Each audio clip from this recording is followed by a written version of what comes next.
హెబ్రీయులకు రాసిన పత్రిక 2వ అధ్యాయం 5వ వచనాన్ని చదువుకుందాం. హెబ్రీయులకు రాసిన పత్రిక 2వ అధ్యాయం 5వ వచనం. మనము మాట్లాడుచున్న ఆ రాబో లోకమును ఆయన దూతలకి లోపరచలేదు. ప్రేమ కలిగిన తండ్రి, ఇంతవరకు సాయం చేస్తూ వచ్చినారు. కొన్ని తలంపుల ప్రభావ అమూల్యమైన విషయాలు, మా ఆత్మకు జీవానికి కావలసినవి మీరు మాకు దయచేయండి. మా విశ్వాసంలో దాని ద్వారా బలాన్ని, శక్తిని పొందుకోవడానికి నీ వాక్యం వలన ఆనందము, ఆదరణ కలగడానికి మాకు సహాయం చేయండి. ఈ ప్రార్థన మా రక్షకుడైన యేసుక్రీస్తు నామములో ప్రార్థించి వేడుకుంటున్నాము తండ్రి, ఆమేన్. ఈ చదువుకున్న ఈ మాటల్లో మనము మాట్లాడుచున్న రాబో లోకమును ఆయన దూతలకి లోబర్చలేదు. అంటే ఏం చెప్తున్నాడంటే, రాబో లోకము, రాబోయే లోకము. మనందరికి తెలుసు ఈ లోకంలో మనం ఉన్నాం, ఈ లోకం మనకు తెలుసు. కానీ ఇంకో లోకము రాబోతుంది అని మనకు తెలియదు. కానీ ప్రభు యొక్క సువార్త ప్రకటన ద్వారా ఒక లోకము రాబోతుంది అనే ఒక సత్యాన్ని దేవుడు బయలుపరుస్తూ వచ్చాడు. ఈరోజు మనందరము దేవుళ్ళలోకి వచ్చాము అంటే ఈ లోకంలో బ్రతకడానికి కాదు, ఈ లోకంలో బ్రతికిన ఈ బ్రతుకు ద్వారా రాబోయే ఆ లోకంలోకి మనం వెళ్ళాలి. సో మనకు ఒక రాబోయే ఒక లోకం ఉంది, లేదా ఒక లోకము రాబోతుంది. అది ఈరోజు మనం తెలుసుకోవాలి. ఈ లోకం వరకే మనకు తెలుసు, ఈ లోకంలో ఉన్న పనులు తెలుసు, మనుషులు తెలుసు, ఈ లోకంలో జరిగే కార్యక్రమాలు తెలుసు, ఈ లోకంలో జరిగే ప్రతిదీ మనకు తెలుసు, ఈ లోకంలో ఉన్న వస్తువులు తెలుసు, ఈ లోకంలో జరిగేవి మనం చూస్తూ ఉంటాం. కానీ ఈ కనిపించే లోకము ఒకరోజు ఉండదు. ఎందుకంటే దృశ్యమైనవి అనిత్యములు, అదృశ్యమైనవి నిత్యములు అని పౌలు గారు చెప్పారు. ఈ కనిపించే ఈ లోకము మరోసారి కనిపించదు. కనిపించకుండా రాబోయే లోకం ఒకటి ఉంది, అది యుగ యుగాలు ఉండేది. దీనికి సంబంధించి పేతురు గారు కూడా కొన్ని విషయాలు రాస్తూ వచ్చాడు. రెండో పత్రిక, పేతురు రాసిన 2వ పత్రిక 3వ అధ్యాయము 6వ వచనం 7వ వచనంలో ఒక మాట చెప్తున్నాడు. ఆ నీళ్ల వలన అప్పుడున్న లోకము నీటి వరదలో నశించెను. అయితే ఎప్పుడున్న లోకము ఆకాశమును భూమియు భక్తిహీనుల తీర్పును నాశనమును జరుగు దినం వరకు అగ్ని కొరకై నిల్వ చేయబడినవై అదే వాక్యం వలన భద్రపరచబడి ఉన్నాడు. ఇక్కడ 2 లోకాల గురించి చెప్తున్నాడు. నోవహు టైంలో ఉన్న లోకము, ప్రపంచం మొత్తం అప్పుడు నీళ్ల వలన నశించింది. ఆ లోకం మొత్తం, లోకం అంటే మనుషులు, జంతువులు, పశువులు, వృక్షాలు, ఆ రోజు నీటి వల్ల మొత్తం నశించినాయి, ఒక ఓడలో ఉన్నాయి తప్ప. ఇప్పుడున్న లోకం, ఆ ఓడలో బయటకి ఇచ్చి మళ్ళీ బ్రతుకుతున్న ఈ ఆకాశం, ఈ భూమి కింద ఉన్న ఇప్పుడున్న ఈ లోకం ముందు అగ్ని కొరకు నిల్వ చేయబడ్డాయి. అంటే ఇప్పుడున్న ఈ లోకం అనేది అగ్ని చేత పోతుంది. ఒకరోజు అగ్ని వచ్చి భూమి ఆకాశాలను తీసివేయబోతున్నాయి. 11-12 వచనాలు చెప్తున్నాడు. 10, 11, 12. అయితే ప్రభు దొంగ వచ్చినట్టు వచ్చును. ఆ దినమున ఆకాశములంట మహాధ్వనితో గతించిపోతాయంట. పంచభూతాలు మిక్కటమైన వేంద్రముతో లయమైపోతాయి. ఇవన్నీ ఇంట్లో లయమైపోయినవి కనుక ఆకాశాలు రవులుకున్నట్టు పంచభూతాలు మహావేంద్రముతో కరిగిపోయినట్టు దేవుని దినపు రాకడ కొరకు కనిపెట్టచ్చు. దాన్ని ఆశతో అపేక్షించు మీరు పరిశుద్ధమైన ప్రవర్తనతో భక్తితో ఎంతో జాగ్రత్త గలవారై ఉండవలెను.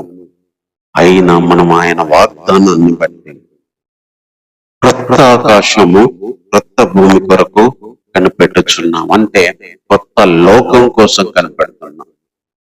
వాటిలో నీతి ఉంటది అని. కాబట్టి ఎక్కడి గ్రంథకర్త చెప్తుంది ఏంటంటే దేవుడు రాబోయే ఒక లోకము మనకు ఏర్పాటు చేశాడు.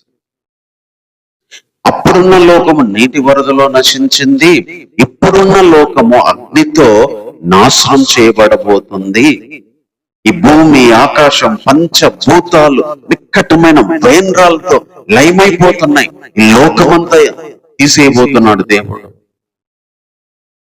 దానికోసం కనిపెట్టుకుంటూ పవిత్రమైన భక్తితో మరి దేవుని రాకడ కోసం తీసివేసే ఆ దినము కోసం, ఈ లోకం మాయమైపోయే ఆ రోజు కోసం కనిపెట్టమంటాడు.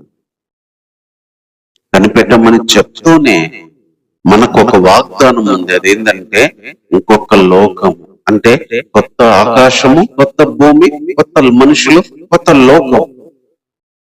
కొత్త లోకం మనకుంది. దేవుడు విశ్వాసులైన మనకి మంచి లోకాన్ని దేవుడు ఏర్పాటు చేశాడు.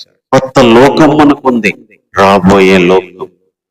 ఈరోజు ఎంతో మంది రాబోయే లోకం తెలియదు. ఈ లోకం మట్టికే బ్రతుకుతున్నారు, ఈ లోకం మట్టికే ఆలోచిస్తున్నారు, ఈ లోకం మట్టికే చూసుకుంటున్నారు. ఈ లోకంలో ఉన్న వాటి కోసమే పరిగెత్తుగా ఉన్నారు. ఈ లోకంలో ఉన్న వాటిని అనుభవిస్తా ఉన్నారు. ఈరోజు దేవుడు మనతోనూ అందరితోనూ చెప్తుంది ఏంటంటే రాబోయే ఒక లోకం ఉంది. ఇప్పుడున్న లోకం ఒకరోజు అగ్నితో నాశనం చేయబడబోతుంది. ఆ రోజు కొరకు మనం ఎదురు చూడాలి. దానికోసం పవిత్రతో బతకాలి. ఇదే వాక్యం వలన దేవుడు దాన్ని భద్రపరచాడంట. అది అలా జరిగే ఆ రోజు ఎప్పుడైనా కావచ్చు. ఈ ఆకాశాలు భూమి తీసివేసి పంచభూతాలు గాలి, నిప్పు, నీరు ఇవన్నీ కూడా తీసివేయబడబోయే ఒక రోజు రాబోతుంది. ఈ లోకంలో ఉన్నాయి కాలిపోబోతున్నాయి. ఈ లోకంలో ఉన్న వస్తువులు పాడబోతున్నాయి. ఈ లోకంలో ఉన్న అందాలన్నీ మంట కలిసిపోబోతున్నాయి. ఇల్లు కూలిపోబోతున్నాయి, భవనాలు కూలిపోబోతున్నాయి, అందమైన చెట్లన్నీ కాలిపోబోతున్నాయి, వస్తువులన్నీ పాడైపోబోతున్నాయి, మనుషుల అందమంతా కాలిపోబోతుంది.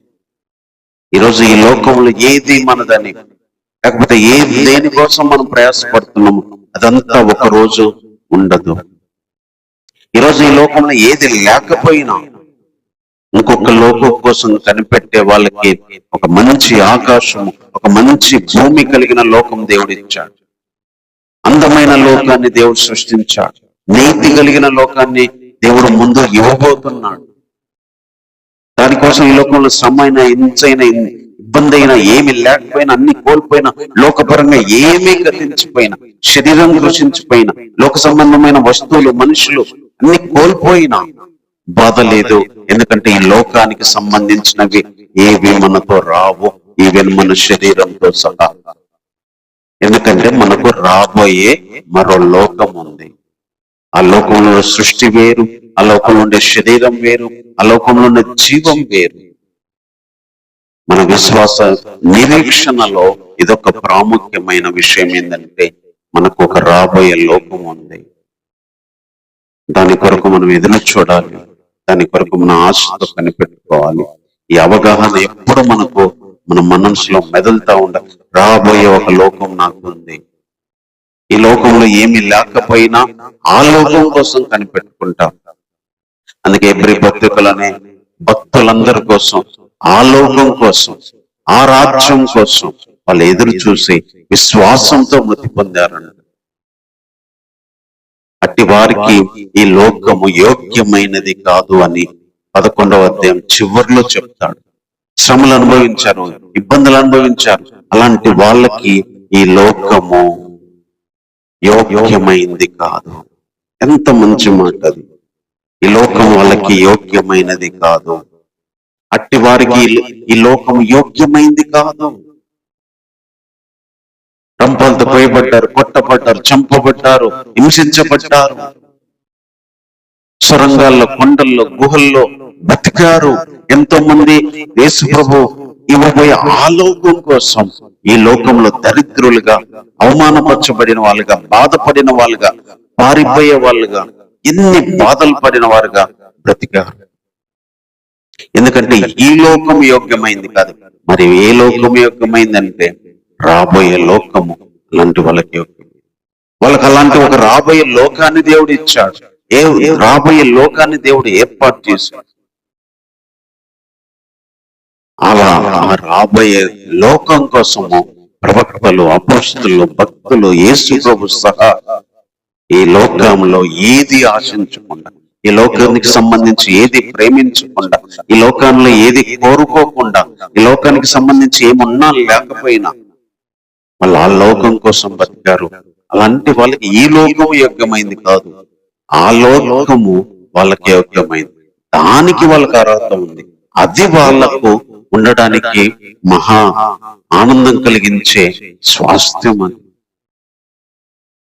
ఆ లోకాన్ని దూతలకు ఇవ్వలేదు కానీ మనుషులకు ఇచ్చాడని హెబ్రీ గ్రంథకర్త చెప్తున్నాడు. రాబోయే ఆ లోకాన్ని నీవు దూతలకు లోబర్చలేదు కానీ మానవులకు ఇచ్చాడు.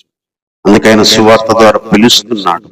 అందుకైనా రక్షణ ద్వారా ఎంతో మందిని ఆ లోకానికి అర్హులుగా చేశాడు. అందులో మనం ఉన్నాం. ఇంకెంతో మంది ఆ లోకానికి రావాల్సిన వాళ్ళు ఉన్నారు.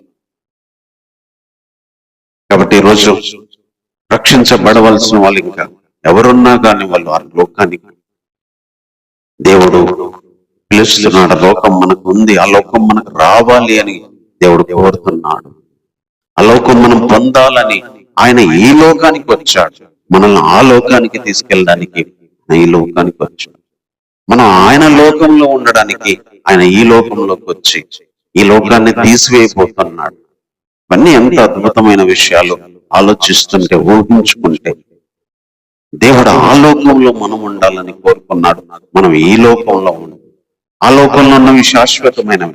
ఆ లోకంలో నిత్యం ఉంటాం. ఆ లోకం అందమైంది. ఆ లోకంలో నీతి ఉంటది. ఈ లోకం కొంతకాలం, ఈ లోకంలో ఉన్నాయి కొంతవరకే. ఈ లోకంలో ఉన్న బాధలు, వేదనలు ఉంటాయి. సాతాను ఉన్నాడు, పాపం ఉంది.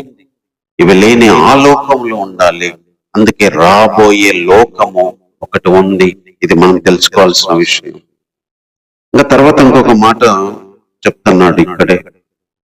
హెబ్రీ పత్రిక 3వ అధ్యాయము 1వ వచనం. ఇందువలన పరలోక సంబంధమైన పిలుపులో పాలు పొందిన పరిశుద్ధ సహోదరులారా, మనము ఒప్పుకొనిన దానికి అపోస్తలుల ప్రధాన యాజకుడైన యేసు మీద లక్ష్యముంచుడి.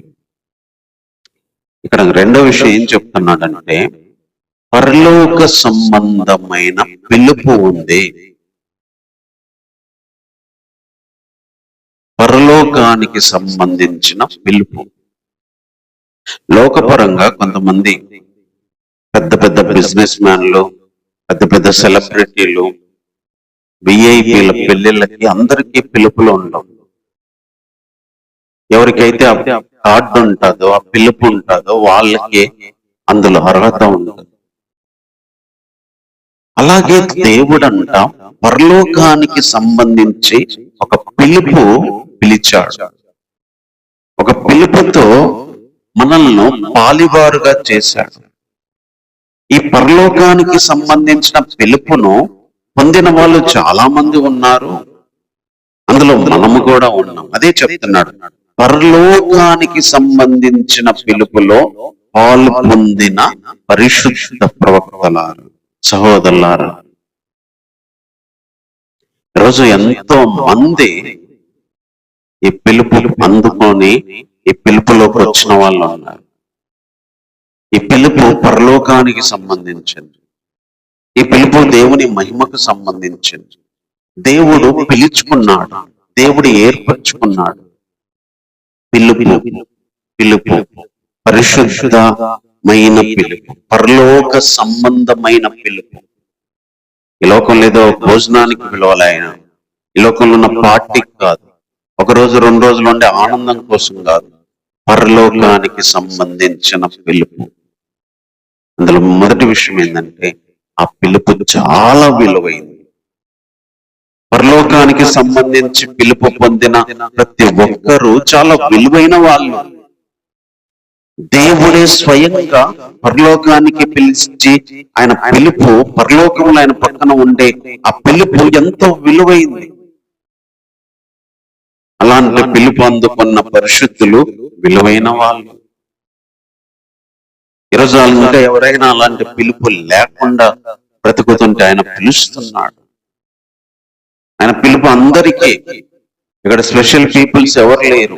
ఆ పిలుపులో, ఆ పిలిచిన పిలుపులో వచ్చిన వాళ్ళే ఈరోజు ఆయనలో ఉన్నవాళ్ళు. పేతురు గారు కూడా ఇదే విషయాన్ని రాస్తూ, పేతురు గారు, పౌలు గారు చాలా విషయాలు మరి కామన్ గా రాస్తూ వచ్చారు. అందులో 2వ పత్రికలోని పిలుపు గురించి కూడా చెప్తూ వస్తున్నాడు. 1వ అధ్యాయం 2-3 వచనాల్లో, తన మహిమను బట్టి, గుణాతిశయమును బట్టి మనలను పిలచిన వానిని గూర్చిన అనుభవ జ్ఞానం మూలంగా ఆయన దైవశక్తి జీవానికి భక్తి కావలసినవన్నీ మనకు దయచేయుచున్నందున, మనలను పిలచిన వాని వచ్చిన అనుభవ జ్ఞానం, ఆయన మహిమా గుణాతిశయాలను బట్టి, ఆయనకున్న మహిమను బట్టి, ఆయనకున్న గుణాలను బట్టి మనల్ని పిలిచాడు.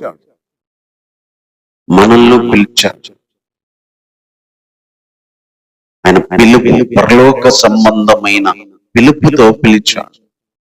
ఇంకా 1వ పత్రికలో కూడా చెప్తాడు. 1వ పత్రిక 2వ అధ్యాయము 9వ వచనంలో, అయితే మీరు చీకటిలో నుండి ఆశ్చర్యకరమైన తన వెలుగులోనికి మిమ్మల్ని పిలిచిన వాని గుణాతిశయాలు. పిలిచాడు, చీకటిలో ఉన్న వాళ్ళని వెలుగులోకి పిలిచాడు. భూలోకంలో ఉన్న వారిని పరలోక సంబంధానికి పిలిచాడు. భూమి మీద బ్రతికే వాళ్ళకి పరలోకంలో ఉండే బ్రతుకుకు దేవుడు పిలిచాడు. అందుకనే పిలుపు ఉంది, పరలోక సంబంధమైన పిలుపు ఉంది. పరలోక సంబంధమైన పిలుపు విలువైంది. పొందిన వాళ్ళు ఎంతో ధన్యులు. ఆ పిలుపు మనకుంది. ఈరోజు ఎంతో మందిని పిలుస్తున్నాడు. ఆ పిలుపును మనము భద్రం చేసుకోవాలంట. ఆ పేతురు రాసిన 2వ పత్రిక 1వ అధ్యాయం 10వ వచనం చెప్తున్నాడు, అందువలన సహోదరులారా, మీ పిలుపును, ఏర్పాటును నిశ్చయము చేసుకోవడానికి మరి జాగ్రత్త పడండి.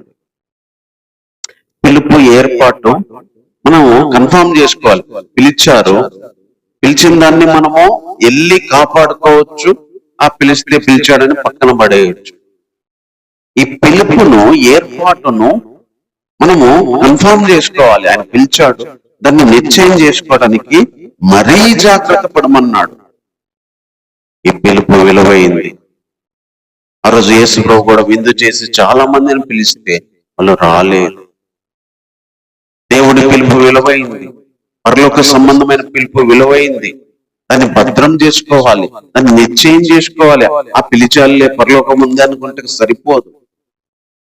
దాన్ని భద్రం చేసుకోవాలి, ఫిక్స్ చేసుకోవాలి, కాన్ఫిడెంట్ గా కన్ఫర్మ్ చేసుకోవాలి. దాని విషయం జాగ్రత్త. అది నిశ్చయం చేసుకోవడానికి పిలిచాడు, దాన్ని కన్ఫర్మ్ చేసుకోవడానికి జాగ్రత్త పడాలి.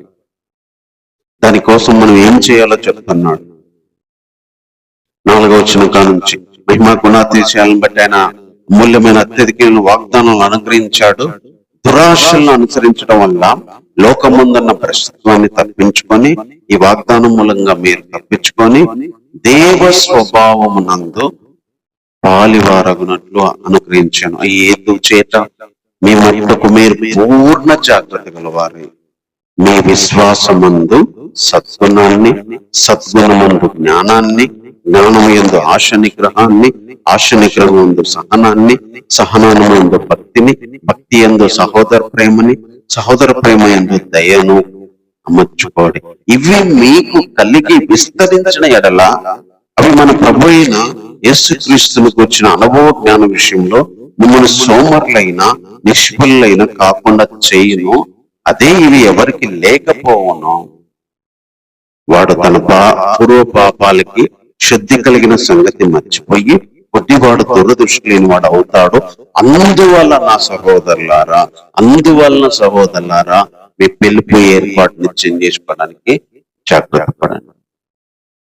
ఈ లక్షణాలు దేవుని అనుభవ జ్ఞానం విషయంలో ప్రేమ, భక్తి, విశ్వాసము, ఆశా నిగ్రహము, మరి ఇవన్నీ భక్తి, దయ, ఇవన్నీ ప్రభు యొక్క వాగ్దానాల వల్ల లోకమందున్న దురాశలు తప్పించుకొని ఇవన్నీ మనం అమర్చుకుంటే అవి ప్రభు యొక్క పిలుపులో మనం కన్ఫర్మ్ చేస్తాయి, వాటిలో స్థిరపరుస్తాయి.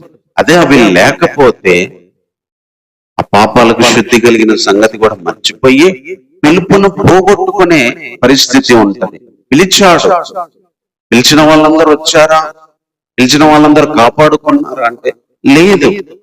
అందువలన సహోదరులారా, మీ పిలుపు ఏర్పాటు కన్ఫర్మ్ చేసుకోవాలి.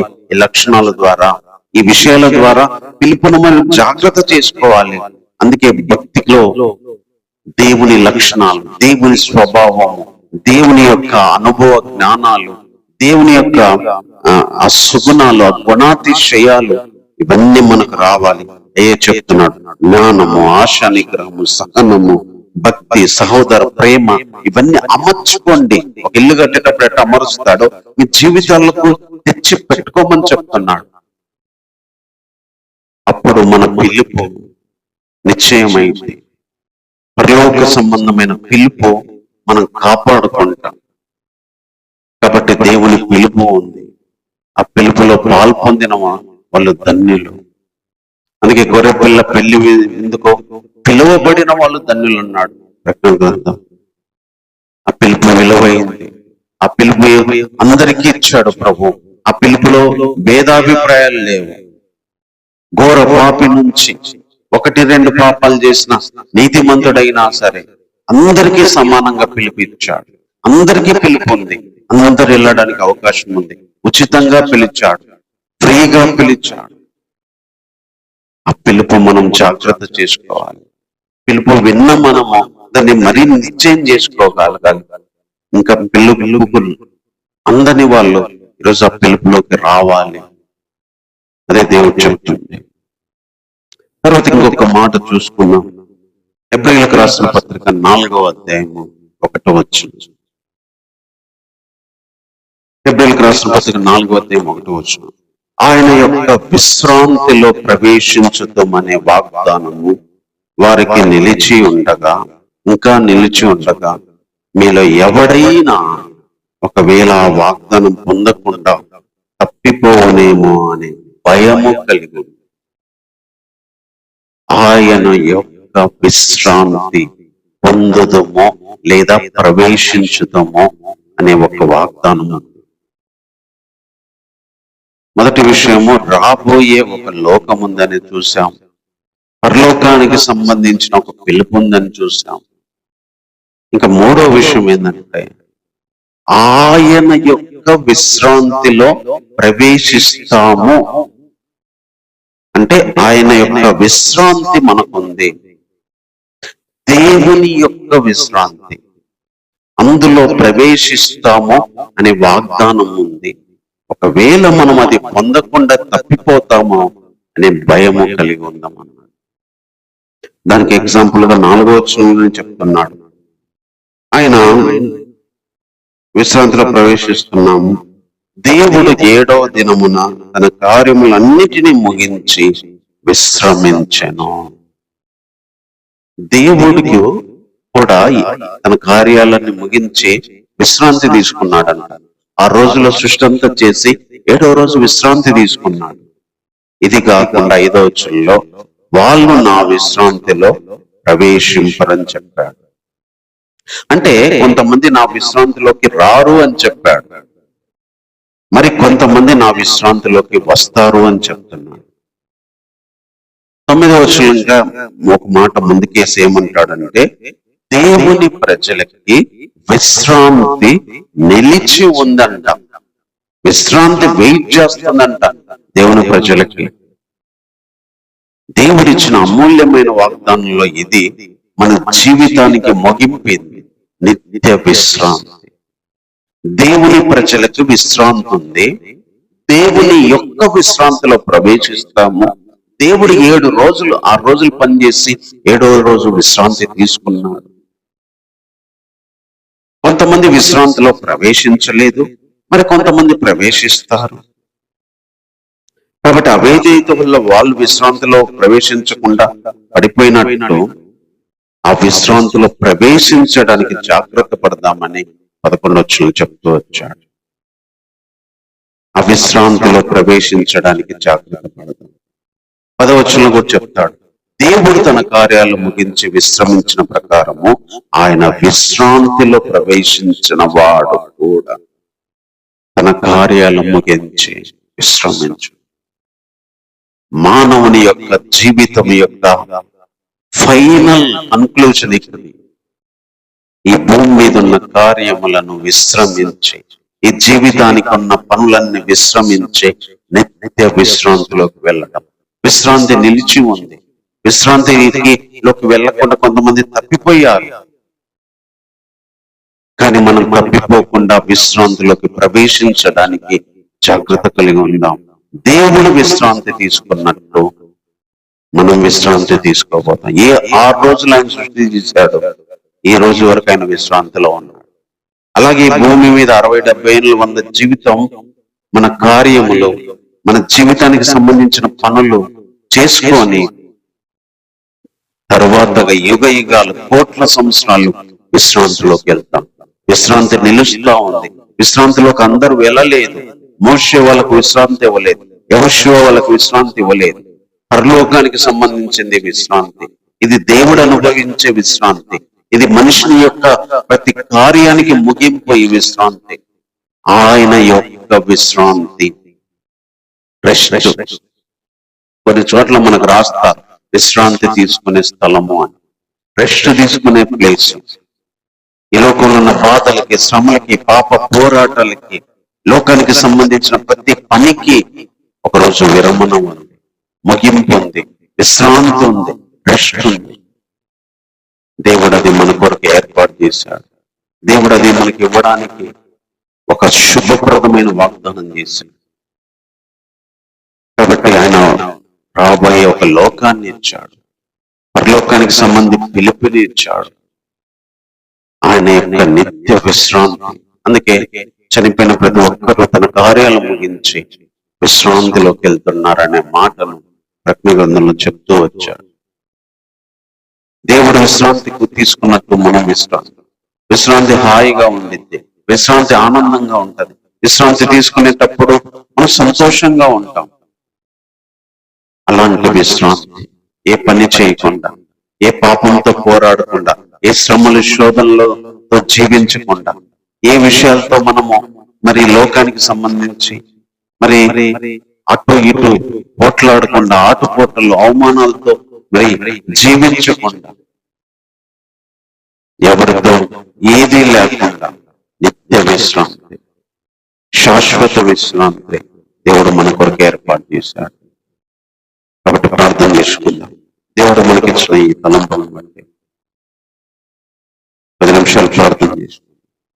ఈరోజు ఆ విశ్రాంతిలోకి మనల్ని పిలిచాడు. ఆ విశ్రాంతి పొందడానికి దేవుడు మనకు అవకాశం ఇచ్చాడు. ఈరోజు ఎంతో మందిని పిలుస్తున్నాడు. ఈరోజు ఆ విశ్రాంతి వాళ్ళని ఎంతో మందిని పిలుస్తున్నాడు.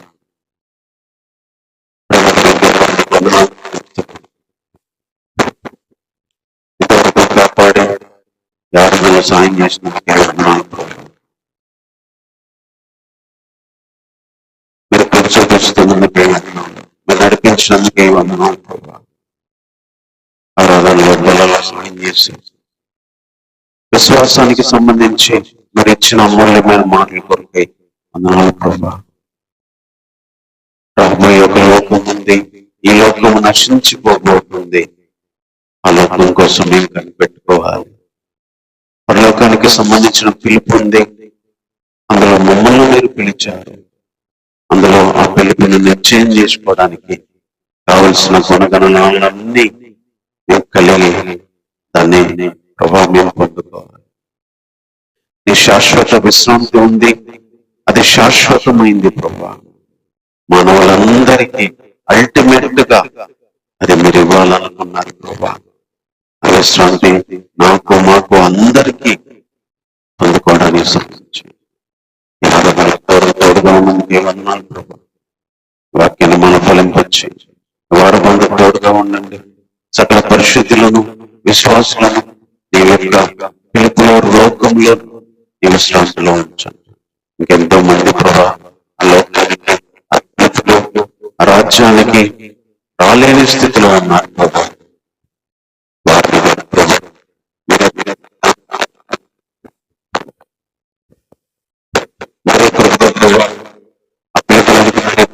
కోరుతున్నాను. ఇంతవరకు ఎవరైనా సాయం చేసినందుకే ఉన్నాను. దేశాన్ని ప్రపంచంలో అధికారులు విశ్వాసులు జ్ఞాపకం చేసుకోండి ప్రభా. మీరే ఇక్కడ చూపించండి. ఈ వారం అంతా మీ సన్నిధి మాతో ఉంచండి. పరిశుద్ధాత్మను తోడుగా ఉంచండి. శ్రమంతో పోరాడుతున్న వాళ్ళు, పాపంతో పోరాడుతున్న వాళ్ళు, ఆరోగ్యాలతో పోరాడుతున్న వాళ్ళు, అప్పులతో బాధపడేవారు, ప్రభా ఇబ్బందులతో నలుగుతున్న వారు, లోకంలో జీవిస్తూ ఇంకెంతో మంది బాధపడుతున్న వారిని జ్ఞాపకం చేసుకోండి, సహాయపడండి. ఆత్మీయపరంగా శరీరపరంగా కావలసిన ఆత్మ జ్ఞానము ఆహారాన్ని దయచేయండి. మీ కృపను మీకు తోడుగా ఉంచండి. మీరు అక్కడ ఆలస్యమైతే మరో వారం ఇక్కడ కలుసుకోవడానికి సంబంధించేయండి ప్రభావ.